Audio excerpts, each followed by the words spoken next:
السلام عليكم ورحمة الله وبركاته. دعوة كسر رواية FC TV برنامجka caawa wuxuu ku saabsan yahay maxaa uu qabsoomay 4 sano la soo dhaafay madaxweyne Farmaajo. Waxaan kusoo koobaynaa si yar oo aad u kooban dhinaca amniga heerkee uu gaaray markii uu xilka la wareegay, in siduu ahaa markuu joogay Xasan Sheekh Maxamuud iyo maanta siduu yahay amniga, dhaqaalaha iyo weliba arrimaha siyaasadda, horumarinta dastuurka iyo weliba dimuqraadiyadda. dhinaca caafimaadka madaxweyne Farmaajo muxuu ka qabtay? haddaan ugu horumarino dhinaca dhaqaalaha, lacagta shilin Soomaaliga waxay maraysaa heerkii ugu xumaa oo maantay magaalooyin fara badan dadku ay la'yihiin waxay ku cunteeyaan, wax ku iibsadaan, waxay maaragtay wax ku qabsadaan, waxay baabuur ku raacaan. sababtuna ay tahay in madaxweyne Farmaajo uusan soo birintigarayn, soo samaynin lacagta. madaxweyne Farmaajo wuxuu ku soo aaday xilligii Soomaaliya ay ka baxday kumeel gaarka oo ay u gudubtay dowlad madax bannaan oo ayadu ay ismaamulayso. xilligaas 4 sano u horreysay Xasan Sheekh Maxamuud ayaa hayay, 4 dambeed sanadkii 5aad ee Soomaaliya ay tahay waddan aan kumeel gaar ahayn oo dowlad aan kumeel gaar ahayn ay ka jirto ayuu xilka qabtay. 4 sano sanadkaana 8 sano ku ah ee Soomaaliya ay tahay waddan aan kumeel gaar ahayn. waa tahay marka maantay maxaa laga rabay inay qabato dowladda? dhaqaalaheeda xaggee maraya? dhaqaalaheedu kor buu u soo kacay, income lacag aad fara badan soo gasha, dhaqaalo fara badan ayaa la siiyey, deymaha laga cafiyey, magaalada Muqdisho cashuur aad u fara badan ayaa laga qabtaa, Soomaaliya dhan kaafin karta. waxaasoo dhan heerkii la rabay ma loo isticmaalay? sidii la rabay ma loo isticmaalay? maxaa lagu sameeyey lacagtii maliimaadka Sacuudi Carabiya ay bixiyeen? maxaa lagu sameeyey lacagihii European Unionka ay bixiyeen? maxaa lagu sameeyey lacagihii ay bixiyeen Mareykanka? waxaasoo dhan maxaa lagu subiyey lacagihii canshuurta ee Soomaaliya? maxaa lagu subiyey lacagihii Turkiga ay bixiyeen? waxaasoo dhan dowladda Soomaaliya madaxweyne Farmaajo wuxuu adeegsaday si musuq maasuq ah, qaar uu bangiyada ku shubto iyo qaar uu maaragtay laaluush ku bixiyo suu xilka ku joogo. sidaa la soconno wuxuu isticmaalayaa inuu laaluush ku bixiyo doorashooyinka maamul goboleedyada oo malyimaad dollar uu ku bixiyey, dadna uu ku laayay dhuusamareeb sida galmudug madaxweyne loogu soo dooran lahaa ee xildhibaanaha isaga taageera, baydhabo sidoo kale, jowharna sidoo kale. waxaasoo dhan waxayna tusayaan inay yihiin lacagtii ummadda Soomaaliyeed wax lagu qaban lahaa. shacabka gaajoonaya oo maanta shaqo abuurka u baahan oo lacag in loo soo birintigareeyo u baahan, lacagta dollarka isticmaalaya, lacagtii loogu talagalay in waxaas dadka lagu qabto oo caafimaadka looga shaqeeyo oo looga shaqeeyo maaragtay amnigooda, iyo wuxuu u isticmaalay inuu maaragtay si laaluush ah qaar oo akoonada ku shubto iyo qaar uu maaragtay dad aan waxba kala jecleen uu siiyo.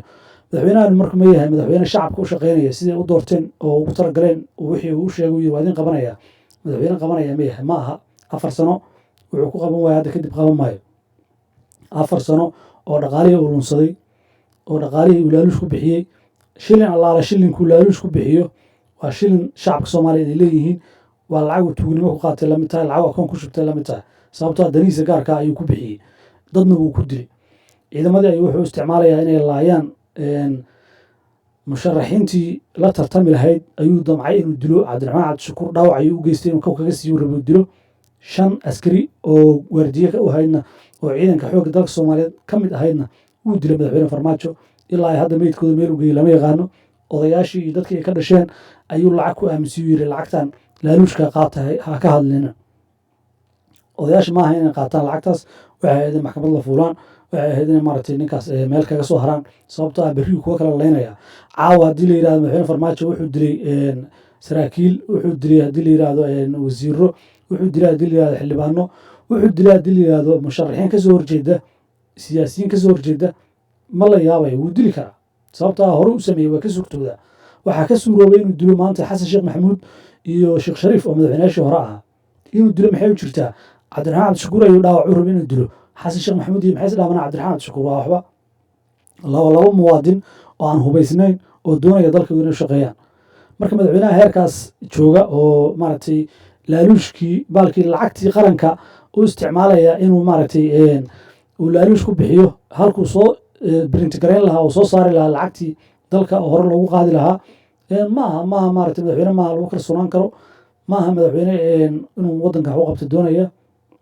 waa madaxweyne u taagan waddankan siduu u baabi'in lahaa. sidaan la soconno wuxuu doonayaa doorasho inuusan qaban, maadaama uu saaxiibo leeyahay wadamo aysan ka dhicinba doorasho sida Ethiopia oo noqotay kalitalis.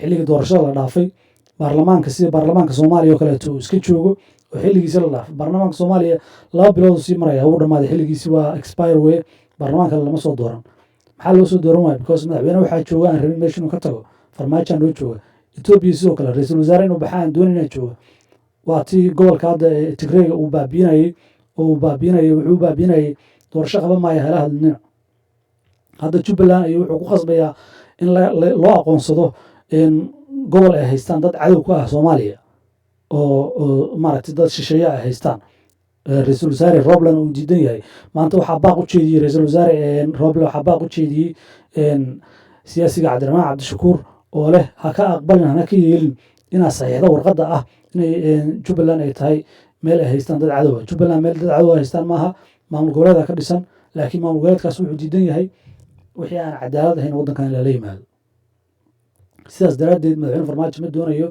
meel asaga aan loogu shubayn oo aan musuqmaasuq aan laga ogolayn ma doonayo musuqmaasuq doonaya waxaan soo jeedinaynaa ra'iisul wasaare Roble inuu ka diido wax allaala wixii dalkan sharci darro ku ah uu farmaajo oo la yimaado oo dastuurna uusan qorayn si loo jiga caadiyana loo jeedo inay maaragtay tahay wax qalada inuu ka diido xaq uu leeyahay sababtoo ah kumuusan imaan Roble awood qaybsi ayuu ku yimid kumuusan imaan shaqaale farmaajo u shaqeeya inuu yahay xaq wuxuu leeyahay inuu diido hadduu yiraahdo xilkan kaa qaadayana ha ka qaado in xilka laga qaada uga fiican intii maaragtay uu ogolaan lahaa wax musuqmaasuqa wax maaragtay dib u dhac dalkan u keenaya waa aragnaa maanta xasan cali khayre meeshu jooga dhibaatadu galay sidii loogu soo shaqaysanaya in banaanka loo tuuray waa tahay Soomaaliya maxaa dana ugu jirtaa waxay dana ugu jirtaa inay daawato madaxweynaha waxaas oo dhan suubinaya dadkii dilaya lacagtii dhacaya doorashadii diidaya horumarka dhan soo hor istaagay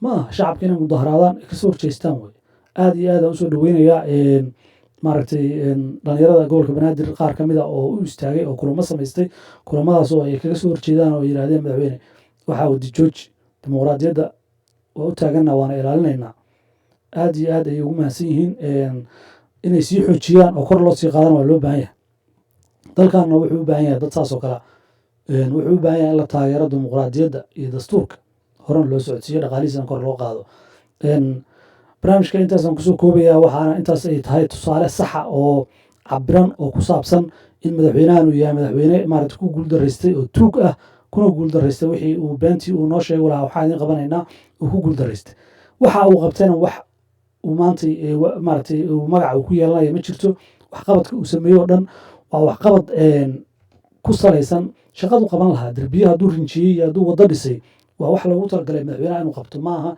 wax extra saaid ah maaha madaxweyne walboo yimaada shaqa laga rabaa dalka inuu qabto maaha muuse imaan inuu hoteelada iska seexdo iyo inuu iska safro wuxuu u yimi inuu shaqo qabto wixii uu qabtay waa wixii loogu talagalay inuu qabto ka badan laga rabina wuu lunsaday wuxuu lunsaday iyo wixii kalena waa lagu xisaabtamaya maanta farmaajo wax lagu ammaano male kama tegaya taariikh wanaagsan kama tegaya weji maaragtay wanaagsan kama tegaya waddan wanaagsan wuxuu ka tegaya waddan burburiyey dhaqaalihiisa u dhacay dadkii isku diray uusan hore u socodsiin 4 sano oo dalkan ka qasaartay ayay ahayd 4 sano madaxweyne farmaajo oo waddankan hogaaminayay taariikhdaana xusi doonta barnaamijka waxaa la socodsiinaya anigoo Farxaan Axmeda waxaan kusoo koobayaa inta barnaamijyadiisa kaleeto insha allah idiin soo gudbin doono wuxuuna ku saabsanaan doonaa cabiraad sidaas oo kaleeto aan cabirayno waxa jira iyo hadafka meesha ka taagan iyo waxa taagan barnaamijka share gareeya pageka la gareeya hawshiina weeye annagana mar walba waxaa naga taqaanaan inaan ka wacyigelino idinna sheegno wixii muhiim ah aad iyo aad ayay u mahadsantihiin